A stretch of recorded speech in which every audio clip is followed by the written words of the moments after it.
ನಮಸ್ಕಾರ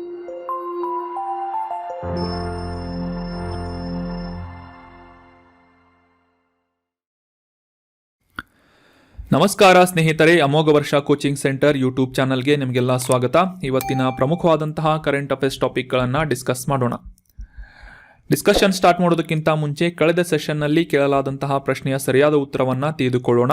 ಇಂಟರ್ಪೋಲ್ ಅಥವಾ international criminal police ಈ ಒಂದು ಸಂಸ್ಥೆಯ ಹೆಡ್ ಕ್ವಾರ್ಟರ್ಸ್ ಎಲ್ಲಿದೆ ಅಂತ ಪ್ರಶ್ನೆ ಕೇಳಲಾಗಿತ್ತು. ಆಪ್ಷನ್ಗಳಲ್ಲಿ option 1 France, option 2 Germany, option 3 Switzerland ಅಥವಾ option 4 United States of America ಅಂತ ಇದೆ. ಸರಿಯಾದ ಉತ್ತರ ಆಪ್ಷನ್ 1 ಫ್ರಾನ್ಸ್. ಫ್ರಾನ್ಸ್ ದೇಶದಲ್ಲಿ ಇಂಟರ್ಪೋಲ್ ಈ ಒಂದು ಸಂಸ್ಥೆಯ ಮುಖ್ಯ ಕಚೇರಿ ಲೊಕೇಟ್ ಆಗಿದೆ. ಸೊ ಈ ಇಂಟರ್ಪೋಲ್ ಬಗ್ಗೆ ತಿಳಿದುಕೊಳ್ಳೋದಾದರೆ ಇಂಟರ್ನ್ಯಾಷನಲ್ ಕ್ರಿಮಿನಲ್ ಪೊಲೀಸ್ ಅಂತ ಇದರ ಫುಲ್ ಫಾರ್ಮ್ ಆಗುತ್ತೆ.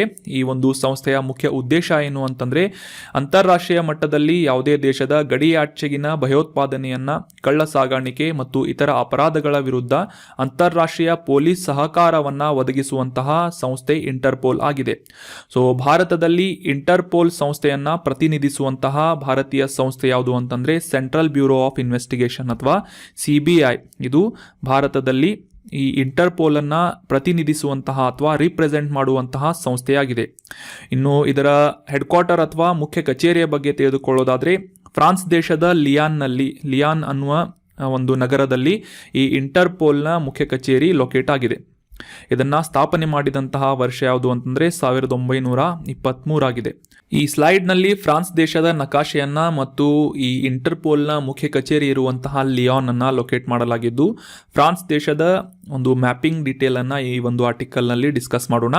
ಉತ್ತರದಲ್ಲಿ ಇಂಗ್ಲಿಷ್ ಚಾನೆಲ್ ಇದರ ಕರಾವಳಿಯನ್ನು ಫ್ರಾನ್ಸ್ ದೇಶ ಶೇರ್ ಮಾಡಿಕೊಳ್ಳುತ್ತೆ. ಮುಖ್ಯವಾಗಿ ಫ್ರಾನ್ಸ್ ದೇಶ ಇದು ಯುರೋಪಿನಲ್ಲಿ ಪ್ರಮುಖವಾದಂತಹ ಒಂದು ರಾಷ್ಟ್ರವಾಗಿದ್ದು, ಈಶಾನ್ಯದಲ್ಲಿ ಬೆಲ್ಜಿಯಂ ಮತ್ತು ಲುಕ್ಸೆಂಬರ್ಗ್ ದೇಶಗಳನ್ನು, ಪೂರ್ವದಲ್ಲಿ ಜರ್ಮನಿ ದೇಶವನ್ನು, ಸ್ವಿಟ್ಜರ್ಲ್ಯಾಂಡನ್ನು ಮತ್ತು ಇಟಲಿ ದೇಶವನ್ನು ಅದರ ಬಾರ್ಡರ್ಗಳನ್ನು ಶೇರ್ ಮಾಡಿಕೊಳ್ಳುತ್ತೆ. ದಕ್ಷಿಣದಲ್ಲಿ ಮೆಡಿಟರೇನಿಯನ್ ಸಮುದ್ರದ ಕರಾವಳಿಯನ್ನು ಹಂಚಿಕೊಳ್ಳುವುದರೊಂದಿಗೆ ಈ ಫ್ರಾನ್ಸ್ ದೇಶ ಲೊಕೇಟ್ ಆಗಿದ್ದು, ನೈಋತ್ಯದಲ್ಲಿ ಸ್ಪೇನ್ ದೇಶದ ಗಡಿಯನ್ನು ಈ ಫ್ರಾನ್ಸ್ ದೇಶ ಕಾಮನ್ ಬಾರ್ಡರ್ಗಳನ್ನು ಶೇರ್ ಮಾಡುತ್ತವೆ. ಇನ್ನು ಪಶ್ಚಿಮದಲ್ಲಿ ನಾರ್ತ್ ಅಟ್ಲಾಂಟಿಕ್ ಓಷನ್ ಅಥವಾ ಈ ಉತ್ತರ ಅಟ್ಲಾಂಟಿಕ್ ಮಹಾಸಾಗರದ ಕರಾವಳಿಯನ್ನು ಶೇರ್ ಮಾಡಿಕೊಳ್ಳುತ್ತೆ. So that was about France ದೇಶ ಆ್ಯಂಡ್ ಇಟ್ಸ್ ಲೊಕೇಶನ್. ಇನ್ನು ಫ್ರಾನ್ಸ್ ದೇಶದ ರಾಜಧಾನಿ ನಮಗೆಲ್ಲ ಗೊತ್ತಿರೋ ಹಾಗೆ ಪ್ಯಾರಿಸ್ ಆಗಿದೆ. ಈ ಪ್ರಶ್ನೆಗೆ ಸರಿಯಾಗಿ ಆನ್ಸರನ್ನು ನೀಡಿ ಕಮೆಂಟ್ ಬಾಕ್ಸ್ನಲ್ಲಿ ಕಮೆಂಟ್ ಮಾಡಿದಂತಹ ಎಲ್ಲ ಸ್ಟೂಡೆಂಟ್ಸ್ಗಳಿಗೆ ಕಾಂಗ್ರ್ಯಾಚುಲೇಷನ್ಸ್. ಇದೇ ರೀತಿ ಡಿಸ್ಕಷನ್ನಲ್ಲಿ ಭಾಗವಹಿಸ್ತಾ ಇರಿ, ಕಮೆಂಟ್ ಬಾಕ್ಸ್ನಲ್ಲಿ ಕರೆಕ್ಟ್ ಆನ್ಸರನ್ನು ನೀಡ್ತಾ ಇರಿ ಅಂತ ಹೇಳ್ತಾ ಇವತ್ತಿನ ಪ್ರಶ್ನೆಯನ್ನು ನೋಡೋಣ. ಪ್ರಶ್ನೆ: ಭಾರತದಲ್ಲಿ ಯಾವ ಸಂಸ್ಥೆಯು ಲಾಜಿಸ್ಟಿಕ್ ಕಾರ್ಯಕ್ಷಮತೆ ಸೂಚ್ಯಂಕ ಅಥವಾ ಲಾಜಿಸ್ಟಿಕ್ ಪರ್ಫಾರ್ಮೆನ್ಸ್ ಇಂಡೆಕ್ಸ್ ಅನ್ನುವ ವರದಿಯನ್ನು ಪ್ರಕಟಿಸುತ್ತದೆ ಅಂತ ಪ್ರಶ್ನೆ ಇದ್ದು, ಆಪ್ಷನ್ 1 ಹಣಕಾಸು ಸಚಿವಾಲಯ, ಆಪ್ಷನ್ 2 ವಾಣಿಜ್ಯ ಮತ್ತು ಕೈಗಾರಿಕಾ ಸಚಿವಾಲಯ, ಆಪ್ಷನ್ 3 DPIIT ಅಂತಂದರೆ ರೀಸೆಂಟಾಗಿ ನಾವು ಇದರ ಫುಲ್ ಫಾರ್ಮ್ ಅನ್ನು ಕೂಡ ಡಿಸ್ಕಸ್ ಮಾಡಿದ್ವಿ, department of promotion of industries and internal trade ಅಂತ. 4ನೇ ಆಪ್ಷನ್ನಲ್ಲಿ ರಸ್ತೆ ಸಾರಿಗೆ ಸಚಿವಾಲಯ ಅಂತ ಇದೆ. ಸರಿಯಾದ ಉತ್ತರವನ್ನು ಕಮೆಂಟ್ ಬಾಕ್ಸ್ನಲ್ಲಿ ಕಮೆಂಟ್ ಮಾಡಿ.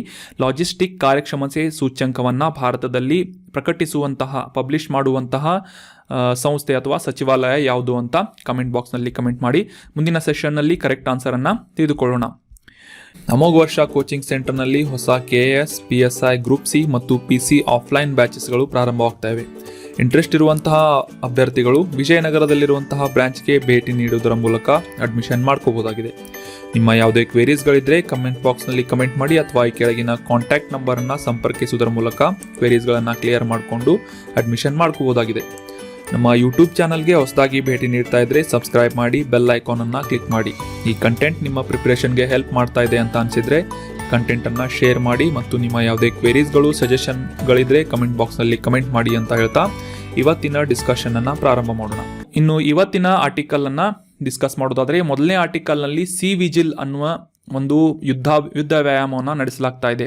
ಸೊ ಈ ಭಾರತದ ಕರಾವಳಿಯ ಸುತ್ತಮುತ್ತ ರಕ್ಷಣಾ ವ್ಯಾಯಾಮವಾದಂತಹ ಈ ಸಿ ವಿಜಿಲ್ 2022ನೇ ಆವೃತ್ತಿ, 3ನೇ ಆವೃತ್ತಿಯನ್ನು 15-16 ನವೆಂಬರ್ ರಂದು ಆಯೋಜನೆ ಮಾಡಲಾಗ್ತಾ ಇದೆ.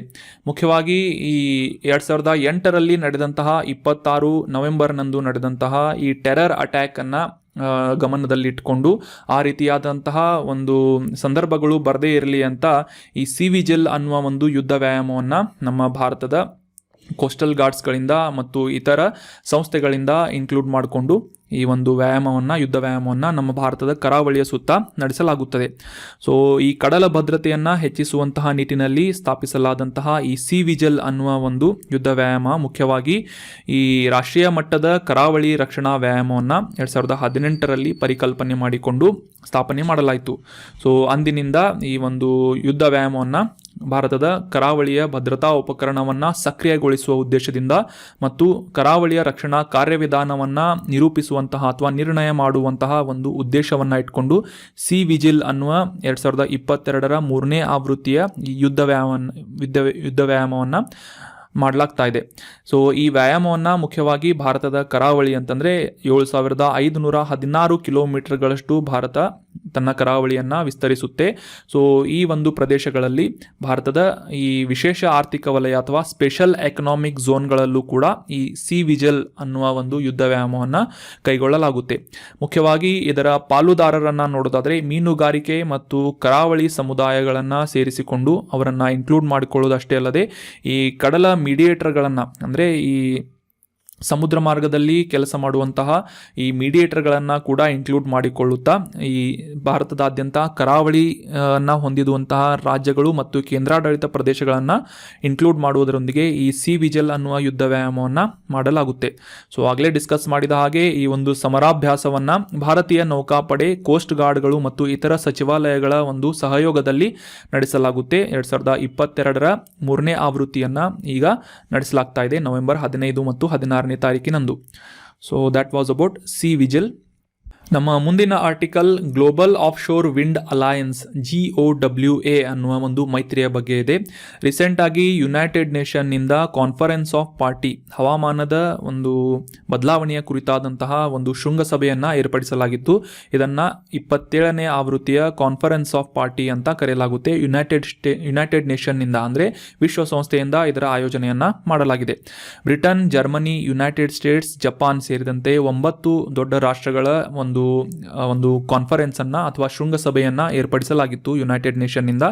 ಸೊ ಈ ಗ್ಲೋಬಲ್ ಆಫ್ಶೋರ್ ವಿಂಡ್ ಅಲಯನ್ಸನ್ನು ಕೂಡ ಈ ಒಂದು ಸಂದರ್ಭದಲ್ಲಿ ಡಿಸ್ಕಸ್ ಮಾಡಲಾಯಿತು. ಸೊ ಹೀಗಾಗಿ ಈ ಕಡಲಾಚೆಯ ಗಾಳಿ ಶಕ್ತಿಯ ಅಭಿವೃದ್ಧಿಯನ್ನು ಉತ್ತೇಜಿಸುವಂತಹ ನಿಟ್ಟಿನಲ್ಲಿ ಸ್ಥಾಪನೆ ಮಾಡಲಾದಂತಹ ಈ ಒಂದು ಗ್ಲೋಬಲ್ ಆಫ್ಶೋರ್ ವಿಂಡ್ ಅಲಯನ್ಸ್ ಬಗ್ಗೆ ಈ ಒಂದು ಆರ್ಟಿಕಲ್ನಲ್ಲಿ ಡಿಸ್ಕಸ್ ಮಾಡೋಣ. ಹೆಸರಲ್ಲೇ ಹೇಳುವಂತೆ ಗ್ಲೋಬಲ್ ಆಫ್ಶೋರ್ ವಿಂಡ್ ಅಲಯನ್ಸ್ ಅಂತಂದರೆ ಅಂತಾರಾಷ್ಟ್ರೀಯ ಮಟ್ಟದಲ್ಲಿ ನಡೆಸುವಂತಹ ಈ ಸಮುದ್ರದ ಮೇಲೆ ಚಲಿಸುವಂತಹ ಗಾಳಿಯಿಂದ ಶಕ್ತಿಯನ್ನು ಉತ್ಪಾದನೆ ಮಾಡುವಂತಹ ನಿಟ್ಟಿನಲ್ಲಿ ಆ ಒಂದು ಉದ್ದೇಶವನ್ನು ಇಟ್ಕೊಂಡು ವಿಂಡ್ ಮಿಲ್ಗಳನ್ನು ಅಥವಾ ಫ್ಯಾನ್ಸ್ಗಳನ್ನು ಇನ್ಸ್ಟಾಲೇಷನ್ ಮಾಡಲಾಗುತ್ತೆ. ಈ ಇಮೇಜ್ನಲ್ಲಿ ಕೂಡ ನೋಡ್ಬೋದು ನೀವು ಯಾವ ರೀತಿಯಾಗಿ ಕಡಲಿನಲ್ಲಿ ಅಥವಾ ಸಮುದ್ರದಲ್ಲಿ ಈ ಫ್ಯಾನ್ಸ್ಗಳನ್ನು ಅಂದರೆ ಈ ವಿದ್ಯುತ್ ಶಕ್ತಿಯನ್ನು ಗಾಳಿಯಿಂದ ವಿದ್ಯುತ್ ಉತ್ಪಾದನೆ ಮಾಡುವಂತಹ ಈ ಫ್ಯಾನ್ಸ್ಗಳನ್ನು ಯಾವ ರೀತಿಯಾಗಿ ಇನ್ಸ್ಟಾಲ್ ಮಾಡಲಾಗುತ್ತೆ. ಸೊ ವಿಂಡ್ ಎನರ್ಜಿ ಪ್ರೊಡಕ್ಷನ್ ಮಾಡಲು ಸೊ ಇವುಗಳನ್ನು ಇನ್ಸ್ಟಾಲ್ ಮಾಡಿಸುವ ಉದ್ದೇಶದಿಂದ ಇವುಗಳ ಗಾಳಿ ಶಕ್ತಿಯನ್ನು ಅಭಿವೃದ್ಧಿಗೊಳಿಸುವಂತಹ ನಿಟ್ಟಿನಲ್ಲಿ ಈ GOWA ಅಥವಾ ಗ್ಲೋಬಲ್ ಆಫ್ಶೋರ್ ವಿಂಡ್ ಅಲಯನ್ಸನ್ನು ಸ್ಥಾಪನೆ ಮಾಡಲಾಗಿದೆ. ಸೊ ಆಗಲೇ ಡಿಸ್ಕಸ್ ಮಾಡಿದ ಹಾಗೆ ಗ್ಲೋಬಲ್ ಆಫ್ಶೋರ್ ವಿಂಡ್ ಅಲಯನ್ಸನ್ನು ಮುಖ್ಯವಾಗಿ ಈ ವಿಂಡ್ ಎನರ್ಜಿಗೆ ಸಂಬಂಧಿಸಿದಂತಹ ಅಡೆತಡೆಗಳನ್ನು ತೆಗೆದುಹಾಕುವಂತಹ ನಿಟ್ಟಿನಲ್ಲಿ ಸ್ಥಾಪನೆ ಮಾಡಲಾಗಿದೆ. ಸೊ ಅಂತಾರಾಷ್ಟ್ರೀಯ ಮಟ್ಟದಲ್ಲಿ ವಿಂಡ್ ಎನರ್ಜಿ ಪ್ರೊಡಕ್ಷನ್ಗೆ ಒಂದು ಎನ್ಕರೇಜನ್ನು ನೀಡುವಂತಹ ನಿಟ್ಟಿನಲ್ಲಿ ಇಂಟರ್ನ್ಯಾಷನಲ್ ರಿನ್ಯೂಯಬಲ್ ಎನರ್ಜಿ ಏಜೆನ್ಸಿ ಡೆನ್ಮಾರ್ಕ್ನಲ್ಲಿದೆ ಇದು ಮತ್ತು ಇದರ ಮುಖ್ಯ ಕಚೇರಿ ಡೆನ್ಮಾರ್ಕ್ನಲ್ಲಿದೆ ಮತ್ತು ಗ್ಲೋಬಲ್ ವಿಂಡ್ ಎನರ್ಜಿ ಕೌನ್ಸಿಲ್ ಈ ಎರಡೂ ಸಂಸ್ಥೆಗಳ ಸಹಯೋಗದೊಂದಿಗೆ ಈ GOWA ಅಥವಾ ಗ್ಲೋಬಲ್ ಆಫ್ಶೋರ್ ವಿಂಡ್ ಅಲಯನ್ಸನ್ನು ಸ್ಥಾಪನೆ ಮಾಡಲಾಗಿದೆ.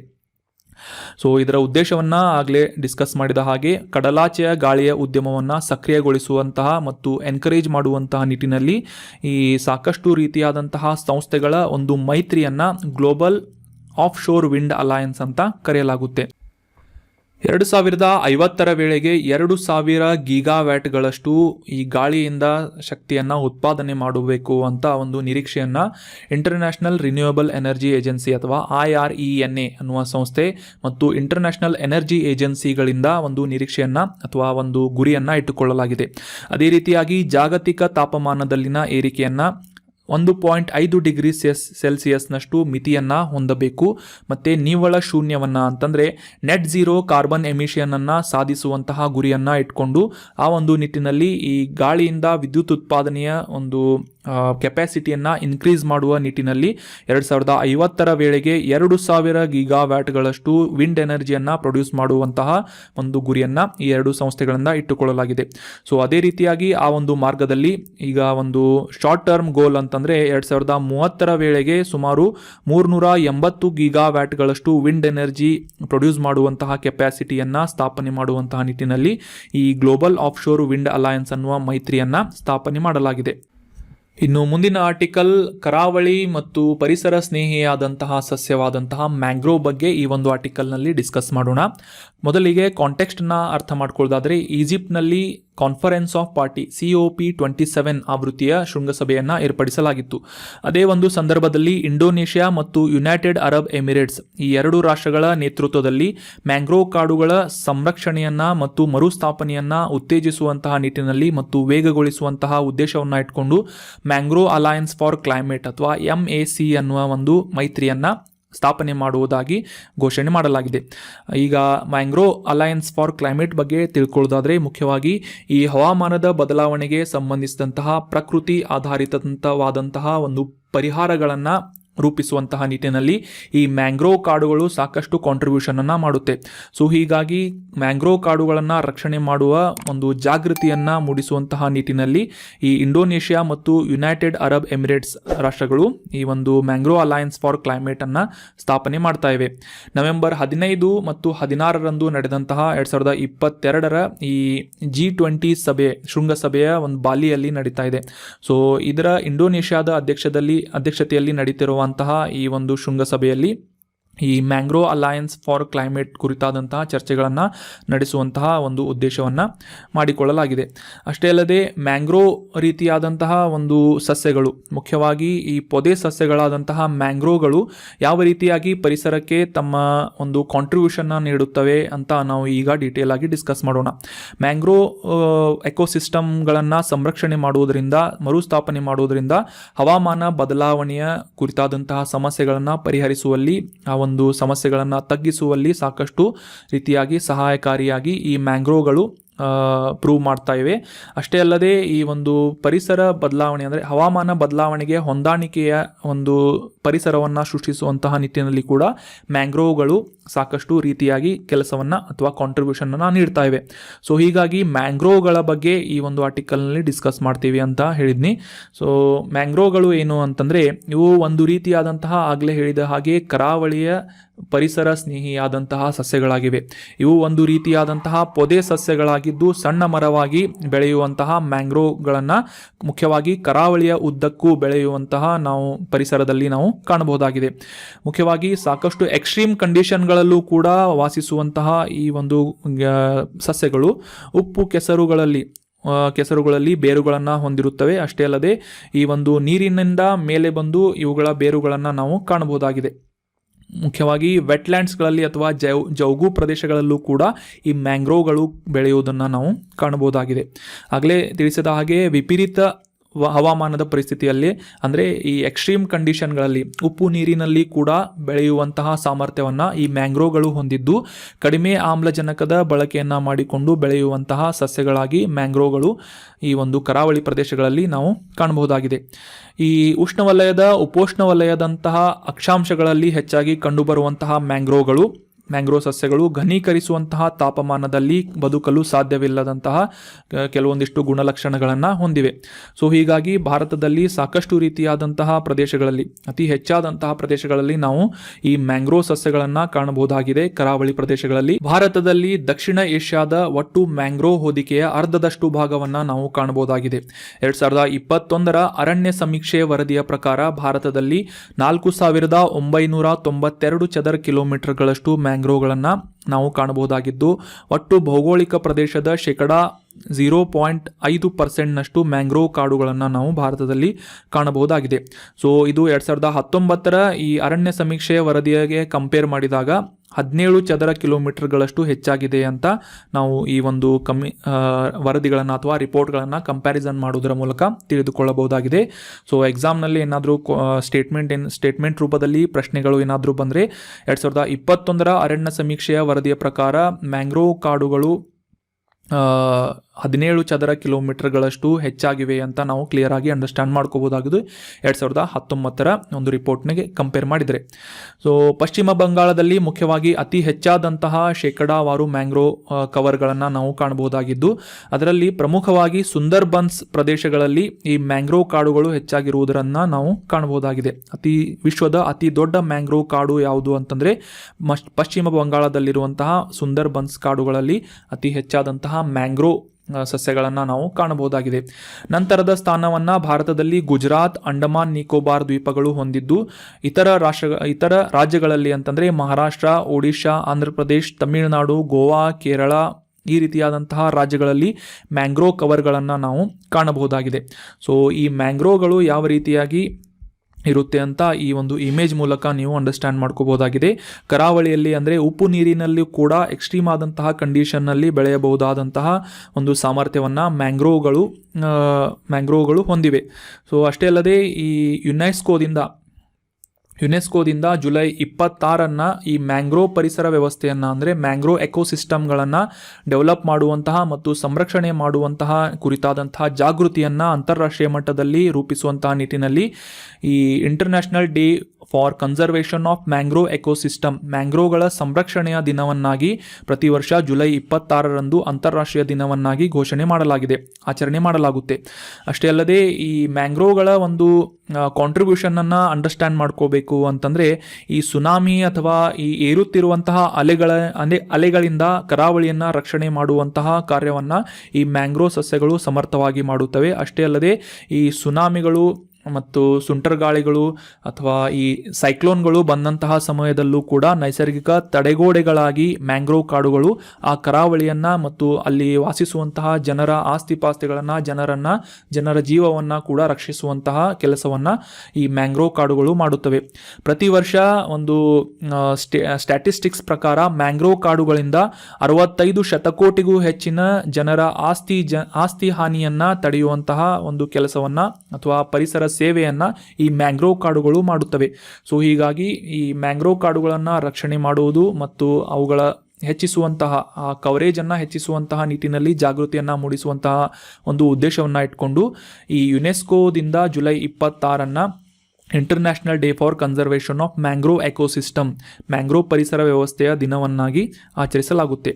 ಇನ್ನು ಮುಂದಿನ ಆರ್ಟಿಕಲ್ ನೋಡೋದಾದರೆ ರಾಗಿ ದಿನದ ಬಗ್ಗೆ ಡಿಸ್ಕಸ್ ಮಾಡೋಣ.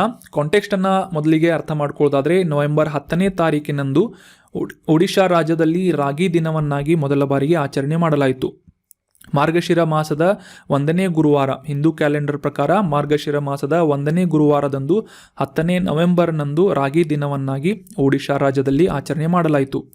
ಸೊ ಮುಖ್ಯವಾಗಿ ಈ ಒಂದು ದಿನದ ಆಚರಣೆಯ ಗುರಿಯನ್ನು ಅಥವಾ ಉದ್ದೇಶವನ್ನು ತಿಳ್ಕೊಳ್ಳೋದಾದರೆ ರಾಗಿಯಿಂದ ಸಿಗುವಂತಹ ಪೌಷ್ಟಿಕಾಂಶ ಮತ್ತು ಪರಿಸರ ಸ್ನೇಹಿಯಾದಂತಹ ಈ ರಾಗಿ ಆಹಾರ ಉತ್ಪಾದನೆಯ ಪ್ರಚಾರ ಮಾಡುವಂತಹ ಉದ್ದೇಶದಿಂದ ಈ ಒಂದು ರಾಗಿ ದಿನವನ್ನು ಒಡಿಶಾದಲ್ಲಿ ಆಚರಣೆ ಮಾಡಲಾಗ್ತಾ ಇದೆ.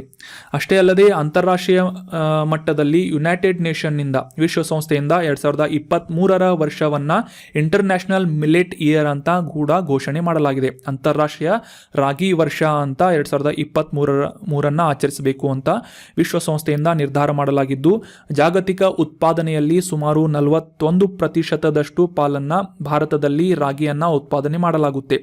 ಸೊ 2021-22 ಈ ಒಂದು ರಾಗಿ ಉತ್ಪಾದನೆಯ ಸ್ಟ್ಯಾಟಿಸ್ಟಿಕ್ಸ್ಗಳನ್ನು ನೋಡೋದಾದರೆ ದೇಶದಾದ್ಯಂತ ಈ ಒಂದು ರಾಗಿ ಉತ್ಪಾದನೆಯಲ್ಲಿ 27% ಬೆಳವಣಿಗೆಯನ್ನು ದಾಖಲೆ ಮಾಡಲಾಗಿದ್ದು 15.97 ಮಿಲಿಯನ್ ಮೆಟ್ರಿಕ್ ಟನ್ಗಳಷ್ಟು ರಾಗಿಯನ್ನು 2021-22 ವರ್ಷಗಳಲ್ಲಿ ಉತ್ಪಾದನೆಯನ್ನು ಮಾಡಲಾಗಿತ್ತು.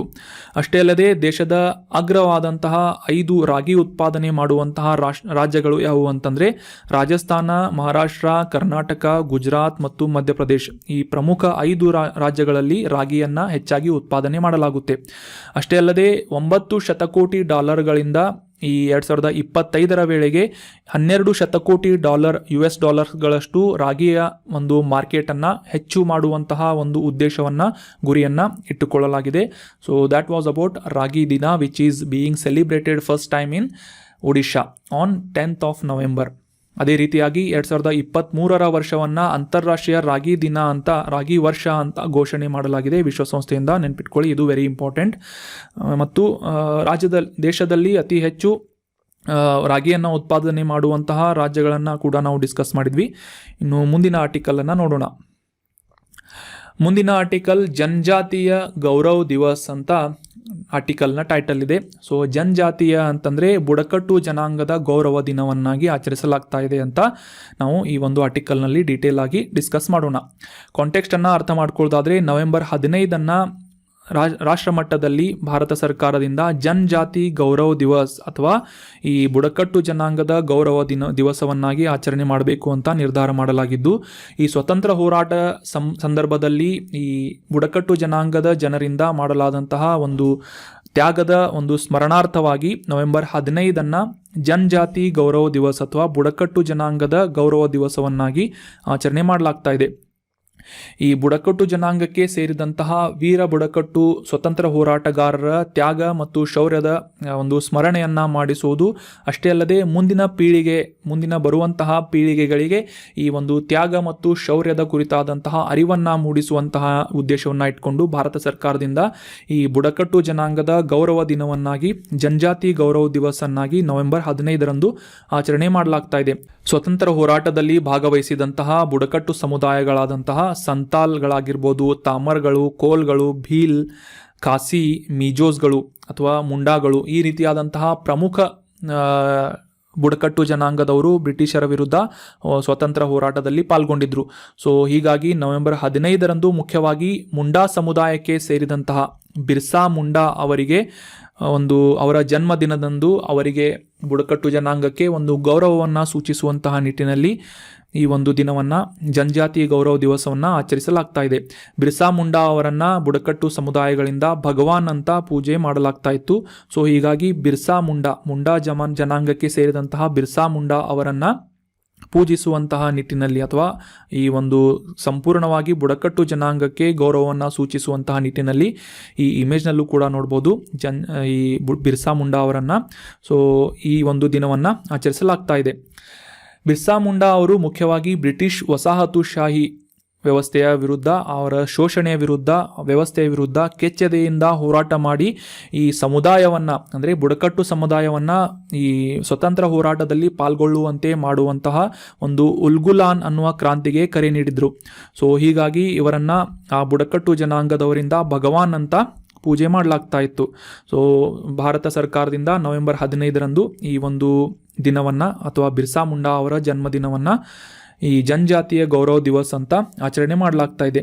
ಮುಖ್ಯವಾಗಿ ಈ ಬುಡಕಟ್ಟು ಸಮುದಾಯದವರಿಂದ ಕಾಂಟ್ರಿಬ್ಯೂಟ್ ಮಾಡಲಾದಂತಹ ಭಾರತೀಯ ಸಂಸ್ಕೃತಿಯ ಪರಂಪರೆ, ಅದರ ಸಂರಕ್ಷಣೆಯನ್ನು ಮತ್ತು ಭಾರತೀಯ ಮೌಲ್ಯಗಳಾದಂತಹ ಶೌರ್ಯ, ಆತಿಥ್ಯ, ಹಾಸ್ಪಿಟಾಲಿಟಿ ಮತ್ತು ರಾಷ್ಟ್ರೀಯ ಹೆಮ್ಮೆಗಳನ್ನು ಪ್ರಚಾರ ಮಾಡುವುದಕ್ಕಾಗಿ ಶ್ರಮಿಸ್ತಾ ಇರುವಂತಹ ಬುಡಕಟ್ಟು ಜನಾಂಗದ ಪ್ರಯತ್ನಗಳನ್ನು ಹೈಲೈಟ್ ಮಾಡುವಂತಹ ಉದ್ದೇಶದಿಂದ ಈ ಒಂದು ದಿನವನ್ನು ಬುಡಕಟ್ಟು ಜನಾಂಗದ ಗೌರವ ದಿನವನ್ನಾಗಿ ನವೆಂಬರ್ 15 ಭಾರತ ಸರ್ಕಾರದಿಂದ ಆಯೋಜನೆ ಮಾಡಲಾಗ್ತಾ ಇದೆ. ಸೊ ದ್ಯಾಟ್ ವಾಸ್ ಅಬೌಟ್ ಜನಜಾತಿಯ ಗೌರವ ದಿವಸ್ ಮತ್ತು ಇವತ್ತಿನ ಕಂಪ್ಲೀಟ್ ಆದಂತಹ ಆರ್ಟಿಕಲ್ಗಳು. ಇನ್ನು ಇವತ್ತು ಡಿಸ್ಕಸ್ ಮಾಡಲಾದಂತಹ ಎಲ್ಲ ಆರ್ಟಿಕಲ್ಗಳನ್ನು ಮತ್ತೊಮ್ಮೆ ರಿವೈಸ್ ಮಾಡಿಬಿಡೋಣ. ಮೊದಲೇ ಆರ್ಟಿಕಲ್ನಲ್ಲಿ ಸಿ ವಿಜಿಲ್ 2022 ಆವೃತ್ತಿಯನ್ನು ಈ ಭಾರತದ ಎಲ್ಲ ಕರಾವಳಿಗಳ ಮೂಲಕ ಯುದ್ಧ ವ್ಯಾಯಾಮವನ್ನು ಮಾಡಲಾಗ್ತಾ ಇದೆ ಅಂತ ನಾವು ಡಿಸ್ಕಸ್ ಮಾಡಿದ್ವಿ. ಅದಾದ ನಂತರ ಈ ಗ್ಲೋಬಲ್ ಆಫ್ಶೋರ್ ವಿಂಡ್ ಅಲಯನ್ಸ್ ಅಂತಂದರೆ ಈ ಕಡಲಿನಲ್ಲೂ ಕೂಡ ವಿಂಡ್ ಎನರ್ಜಿಯನ್ನು ಪ್ರೊಡ್ಯೂಸ್ ಮಾಡುವಂತಹ ಒಂದು ಉದ್ದೇಶಕ್ಕಾಗಿ ಎನ್ಕರೇಜ್ ಮಾಡುವಂತಹ ನಿಟ್ಟಿನಲ್ಲಿ GOWA ಅಥವಾ ಗ್ಲೋಬಲ್ ಆಫ್ಶೋರ್ ವಿಂಡ್ ಅಲಯನ್ಸನ್ನು ಸ್ಥಾಪನೆ ಮಾಡಲಾಗಿದೆ. ಯಾವ ರೀತಿಯಾಗಿ ಈ ಒಂದು ಗ್ರೂಪಿಂಗ್ಸ್ ಕೆಲಸ ಮಾಡ್ತಾ ಇದೆ ಅಂತ ನಾವು ಡೀಟೇಲ್ ಆಗಿ ಡಿಸ್ಕಸ್ ಮಾಡಿದ್ವಿ. ಅದಾದ ನಂತರ ಮುಂದಿನ ಆರ್ಟಿಕಲ್ನಲ್ಲಿ ಮ್ಯಾಂಗ್ರೋವ್ ಕಾಡುಗಳ ಬಗ್ಗೆ ಮತ್ತು ಮ್ಯಾಂಗ್ರೋವ್ ಅಲಯನ್ಸ್ ಫಾರ್ ಕ್ಲೈಮೇಟ್ ಬಗ್ಗೆ, ಈ ಒಂದು ಮೈತ್ರಿಯ ಬಗ್ಗೆ ನಾವು ಡೀಟೇಲ್ ಆಗಿ ಅಂಡರ್ಸ್ಟ್ಯಾಂಡ್ ಮಾಡ್ಕೊಂಡ್ವಿ. ಮ್ಯಾಂಗ್ರೋವ್ ಕಾಡುಗಳ ಬಗ್ಗೆ ಕೂಡ, ಇವುಗಳ ಕಾಂಟ್ರಿಬ್ಯೂಷನ್ ಬಗ್ಗೆ ಕೂಡ ಡೀಟೇಲ್ ಆಗಿ ಅಂಡರ್ಸ್ಟ್ಯಾಂಡ್ ಮಾಡ್ಕೊಂಡ್ವಿ. ಎನ್ವೈರ್ಮೆಂಟ್ಗೆ ಸಂಬಂಧಿಸಿದಂತಹ ಪ್ರಮುಖವಾದಂತಹ ಈ ಒಂದು ಕಾನ್ಸೆಪ್ಟನ್ನು ಡೀಟೇಲ್ ಆಗಿ ರಿವೈಸ್ ಮಾಡ್ಕೊಳ್ಳಿ, ನೋಟ್ ಮಾಡಿ ಇಟ್ಕೊಳ್ಳಿ. ಇದು ಕಂಪಲ್ಸರಿಯಾಗಿ ಎಕ್ಸಾಮ್ಗಳಲ್ಲಿ ಬರ್ತಾ ಇರುತ್ತೆ. ಸೊ ಹೀಗಾಗಿ ಮ್ಯಾಂಗ್ರೋವ್ ಕಾಡುಗಳು ಸಾಕಷ್ಟು ರೀತಿಯಾಗಿ ಪರಿಸರ ಸ್ನೇಹಿಯಾಗಿ ಕೆಲಸವನ್ನು ಮಾಡ್ತಾ ಇರುತ್ತೆ ಅಂತ ನೀವು ಅಂಡರ್ಸ್ಟ್ಯಾಂಡ್ ಮಾಡ್ಕೋಬೋದು. ಸೊ ನೆಕ್ಸ್ಟ್ ಆರ್ಟಿಕಲ್ನಲ್ಲಿ ರಾಗಿ ದಿನವನ್ನು ಒಡಿಶಾದಲ್ಲಿ 10ನೇ ನವೆಂಬರ್ನಂದು ಆಚರಿಸಲಾಯಿತು ಅಂತ ನಾವು ಡಿಸ್ಕಸ್ ಮಾಡಿದ್ವಿ. ಅಷ್ಟೇ ಅಲ್ಲದೆ 2023 ವರ್ಷವನ್ನು ಅಂತಾರಾಷ್ಟ್ರೀಯ ರಾಗಿ ವರ್ಷ ಅಥವಾ ಮಿಲೆಟ್ ಇಯರ್ ಅಂತ ಘೋಷಣೆ ಮಾಡಲಾಗಿದೆ ಅಂತ ನಾವು ಈ ಒಂದು ಆರ್ಟಿಕಲ್ನಲ್ಲಿ ಅಂಡರ್ಸ್ಟ್ಯಾಂಡ್ ಮಾಡ್ಕೊಂಡ್ವಿ. ಈ ಬುಡಕಟ್ಟು ಜನಾಂಗದ ಗೌರವ ದಿನವನ್ನು ನವೆಂಬರ್ 15ರಂದು ಆಚರಿಸಲಾಗುತ್ತೆ. ಬಿರ್ಸಾ ಮುಂಡಾ ಅವರ ಒಂದು ಕಾಂಟ್ರಿಬ್ಯೂಷನನ್ನು ಹೈಲೈಟ್ ಮಾಡುವಂತಹ ಮತ್ತು ಬುಡಕಟ್ಟು ಜನಾಂಗದವರು ಈ ಸ್ವಾತಂತ್ರ್ಯ ಹೋರಾಟದ ಸಂದರ್ಭದಲ್ಲಿ ಮಾಡಲಾದಂತಹ ಒಂದು ತ್ಯಾಗದ ಒಂದು ಸ್ಮರಣೆಯನ್ನು ಮಾಡುವ ಉದ್ದೇಶದಿಂದ ಜನಜಾತಿಯ ಗೌರವ ದಿವಸನ್ನು ಆಚರಣೆ ಮಾಡಲಾಗ್ತಾ ಇದೆ ಅಂತ ನಾವು ಡೀಟೇಲ್ ಆಗಿ ಅಂಡರ್ಸ್ಟ್ಯಾಂಡ್ ಮಾಡ್ಕೊಂಡ್ವಿ. So that was all about today's discussion. ಈ ಒಂದು ಡಿಸ್ಕಷನ್ನಲ್ಲಿ ಭಾಗವಹಿಸಿದಂಥ ಎಲ್ಲ ಸ್ಟೂಡೆಂಟ್ಸ್ಗಳಿಗೆ ಕಂಗ್ರ್ಯಾಚುಲೇಷನ್ಸ್. ಇದೇ ರೀತಿ ಡಿಸ್ಕಷನ್ನಲ್ಲಿ ಭಾಗವಹಿಸ್ತಾ ಇರಿ. Thank you so much for joining the discussion. Have an awesome day.